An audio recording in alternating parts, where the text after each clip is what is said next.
Greetings, Jedi traders. David here of TradingFibs.com to bring you the daily trend for week 36, day number 4. It is Thursday, September 8th, 2016. As always, please seek financial advisement when trading with your money, as these videos are for educational purposes only, to support your knowledge in the market, see what's going through my head on any given day. Always make sure you have a solid trading plan and always manage your stop when placing a trade. Well, happy Star Trek Day to all of you. September 8th, 1966, NBC launched its most iconic TV shows to date, but it wasn't about Star Trek today. It was about the market, and somehow I got my calendars messed up as contract rollover on Sierra charts today. So Infinity Platform, we were looking at contracts which had so little volume today, just trying to find a little trend. Again, my recommendation is that you trade contracts in the futures until the volume rolls over. On the indices, usually is not until Monday, even though tomorrow will be pretty much split. Monday is for sure more volume returns into the December contract, and then eventually as the contract rolls over, I just had my calendars messed up there and I thought we were rolling over last week. Anyway, as it is, we didn't do so bad today. 4 setups today to bring our total to week 9 setups. 363 ticks net on the, most of those on the NQ, nothing on the ES this week. 1 setup on the YM, as we had a little bit of econ data. It was really about the ECB. Again, next major announcements as we look forward will be in the Federal Reserve here in the U.S. and the Bank of Japan, but as far as the European, they're leaving it at 0. If you're interested in more details, go ahead and click here. Jobless claims, Bloomberg Consumer Comfort, and EIA numbers out today. Check out Ken Polcari's newsletter highlights as well, and there it was, one market. It was all about the NQ today. That's right. Hey guys, got that ECB announcement out this morning. There it was, sell signal with a setup, gold standard setup, solid body, tail down, Heikin Ashi bars, and 5 charts in the red all across the board, putting you into the short. That was pre-market, the same setup on all 3 indices. That probably being the best of the trends of the day.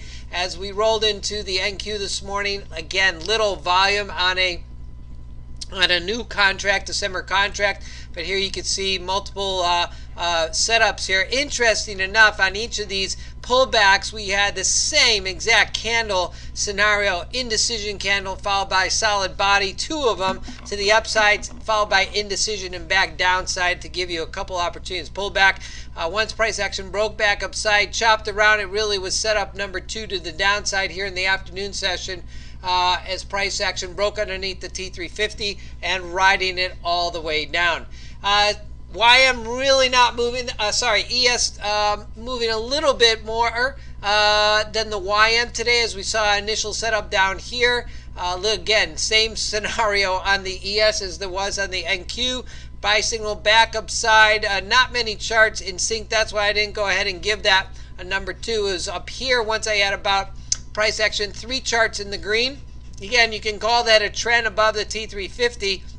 That was a nice move. You had a couple of pullback opportunities up here, but really more charts in sync up here. Really didn't run. Pull back here, and finally a trend here with all 5 charts in the red, and then towards here in the close.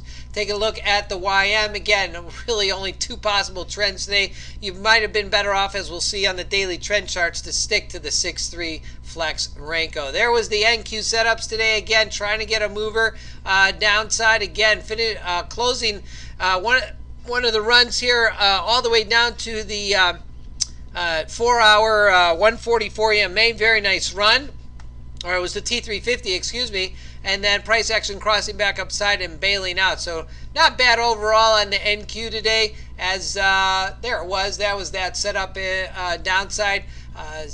2 chart entry. I mean, 2 contract entry here as price action. It was the 4-hour 144. It was the T350 above that we'll see on the chart here in a little bit. But all contracts running past the 25-minute open range low. As price action neared that 4-hour 144, we were pretty much slowing down, decide to bail out just a couple, front run that as price action went all the way down. And once price action crossed over back upside with a 2-bar not 2 bars, but at least a crossover here, and then follow through to bail out on the setup. All right, let's go ahead and take a look at the AD line. Is the AD line here to the downside, holding up here at the negative 750. Price action bouncing back upside, and for the most part, just flat out the rest of the session today. Hitting the fib targets to the downside, NQ, YM, and ES all across the board, really never being able to get back upside to hit those, so we got a 3 out of 3 to start the week. I haven't looked at the VPOC in a while, but nice healthy volume profile today for a December contract. Had price action on both sides, 70% of the trading represented here in the orange. Again, prefer the VPOC over the TPOC as it represents how much was traded at a certain given price. Again, you got to watch for those 600-day VPOCs on the chart. As we see here, downside YM over here at 17,805. Taking a look at the NQ 4450, as well as the ES all the way down at 2093.50, and crude not too far away here from its 600-day moving average 45.40, or 600-day volume point of control. Take a look at daily gaps. We closed out crude here at 46.21, a draw today on its data. So we closed out the gap. Formed 2 new gaps here, both on the YM and the ES with 2 new contracts. I give that a little bit of leniency as there's going to be a gap in data there. But again, we already had the gap from the last session. And with 100% guarantee, I stand here in front of you today telling you that, yes, price action eventually will come down in these markets, close out those former open gaps all the way down. It might not happen tomorrow. It might not happen next week. It might not happen for 3 years. But eventually it will. And obviously, at that point, forever, whoever thinks the market's going to stay up here forever, a little bit of reality check that eventually we'll have a healthy pullback in the market and close those out, and that's for the exact reason that I plot them. All right, let's jump right into the daily trend as we saw it today. Price action here on the crude. Nice move to the upside. Again, we're looking for gold standard setups. Buy signal here above the T350. 5 charts in the green. You can always take the early entry. When you got 4 charts in the green, you have a solid body tail up. Now indecision candles. Once you have that solid body tail up, you can go higher risk entry than waiting for the T3 crossover, but nothing wrong with this entry. You might have waited for the breakout as well. You have a nice Fibonacci extension here. Either way, price action moved upside all the way to value area high and closed out after 5 chart in sync.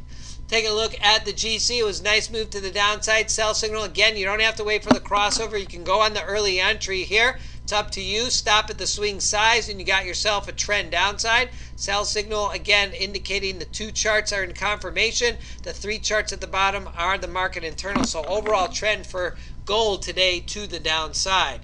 Taking a look at the bonds, again in sync with the bigger picture that we've been looking at on the daily big pick. We'll see here in a little bit as we wrap up the market. For tomorrow, sell signal downside underneath the T350. Sell signal downside.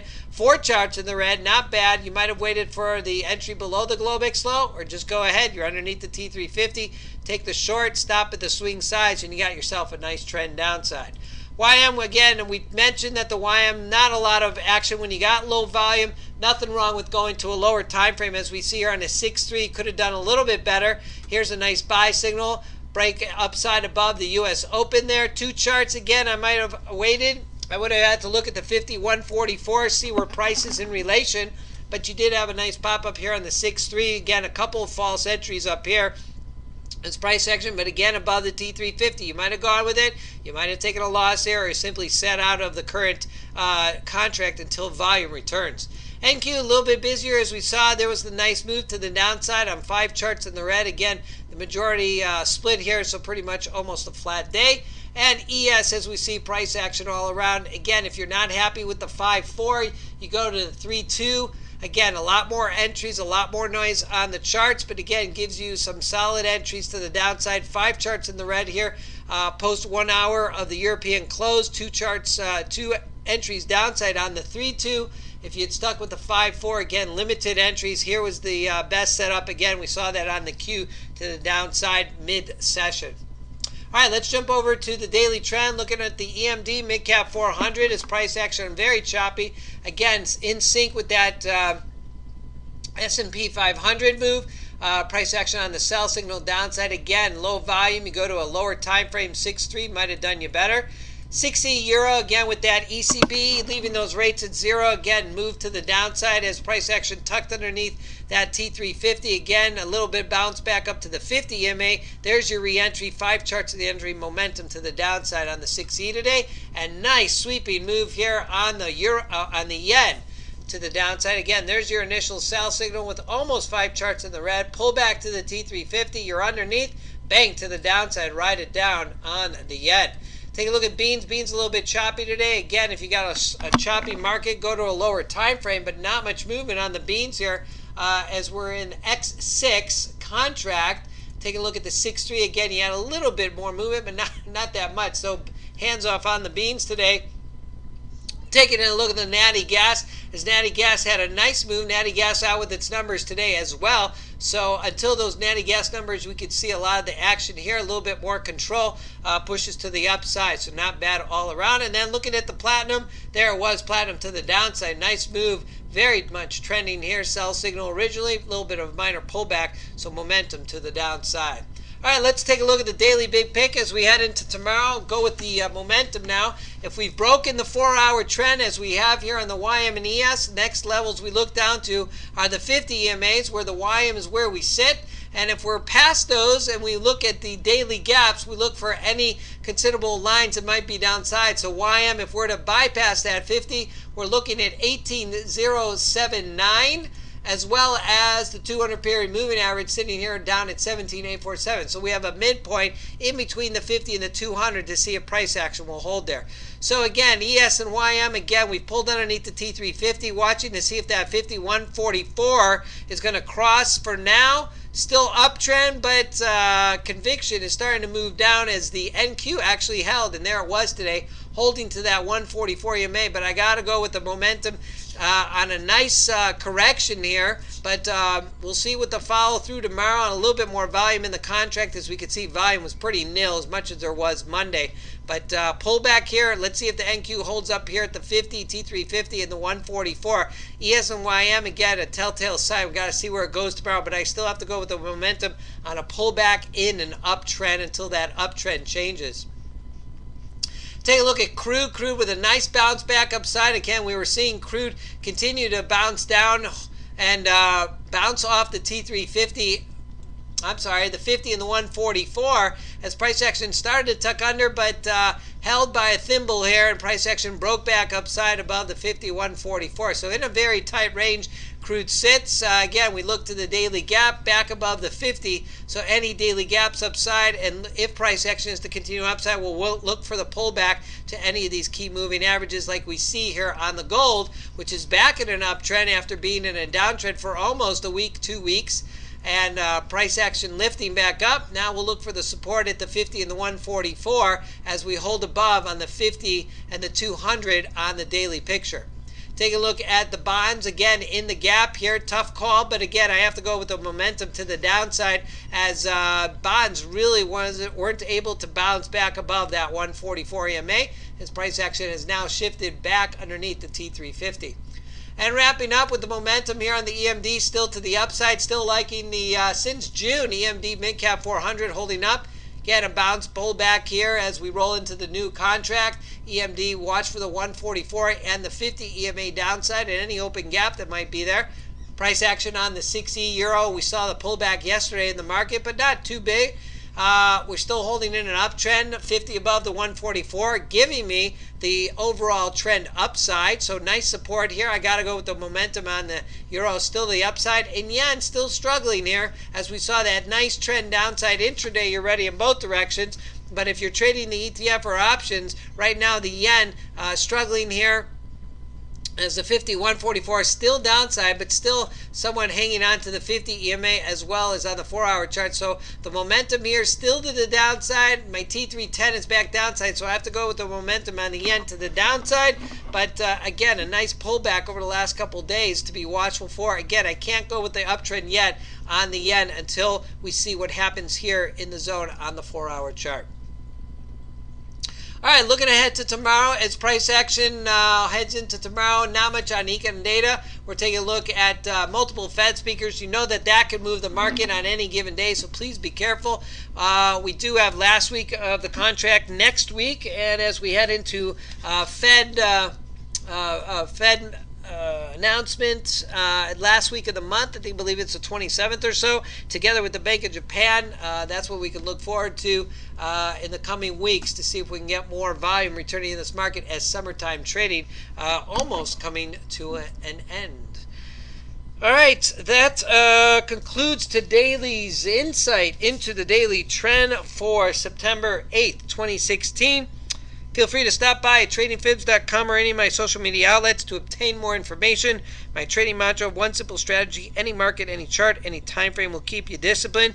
You can find me every day on Twitter at TradingFibs, and as always, I leave the crystal ball to the experts. I only trade what's in front of me and on my charts, and as always, leave my bias at the door when trading. Hey guys, I want to leave you with this today. One chart I forgot to show you here on the multiple time frames. This is where we really the core strategy of when I look for a setup here, adding two moving averages today, the T350s from the mid tick and the low tick to your 10 tick chart. Here you can see them identified in the red lines. Another way of using a trading plan to identify where the stronger trend is on a chart. You can see here multiple resistance off the T350 of the mid tick. We're holding below the low tick. Again, these are just higher time frames. So if we have price action under the high time frame, the mid time frame, and we have price action underneath the T350